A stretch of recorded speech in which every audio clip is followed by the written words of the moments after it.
grandmother always used to say, I'm a jack of all trades. And yes, she was. She was the woman who sold tomatoes so her children could eat. The woman who worked in my kitchen, not her own, in a house so big it felt like a different world to me. But no matter how hard life was, she carried herself with grace, with humility, with a heart that never looked down on anyone. Growing up, I used to visit her during holidays, but honestly, it never felt like a holiday because my grandmother, she had plans for me. The moment I touched my phone, she would slide her glasses down, give me that side eye and say, girl, read that book. And at the end of the day, she would ask me what I read. Half the time, I would make up stories until she caught me. Then she started giving me books she had read before.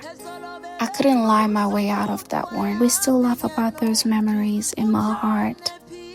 She wasn't just my grandmother. She was the first person who truly accepted me, flaws and all. The first person who didn't make me feel too much.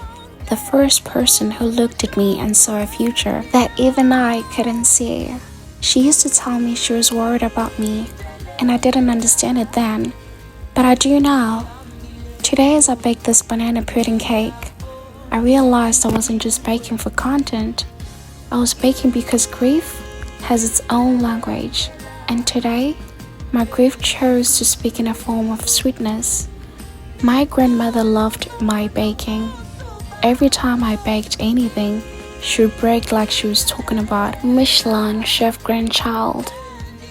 So today, mixing these ingredients together felt like mixing memories. Both the ones that make me smile and the ones that still hurt. You see, grief is strange. It doesn't always show up as tears. Sometimes it shows up as silence, as stillness. As you're doing something ordinary like baking and you realize your heart is trying to say something. I've lost so many people in my life and somehow my tears dried up before my healing. So today baking became my way of crying without actually crying. A different form of release, a quiet way of saying I miss you. I still need you. I haven't forgotten. My grandmother once told me about my father's last days.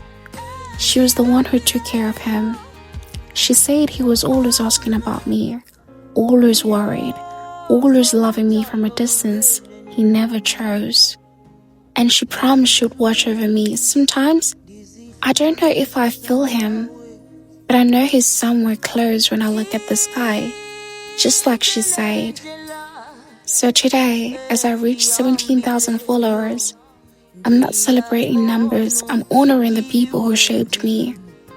The people who taught me strength without saying the word. The people who planted love in me so deep that even grief cannot take away. My grandmother was a jack of all trades, but her greatest skill was love. The kind of love that builds you quietly. The kind of love that stands long after a person is gone. And as these candles go out, I want to say one thing. May your light never leave my life. May her lessons stay in every room I walk into. And may her love continue to rise in me. For you, Gaga, thank you for everything.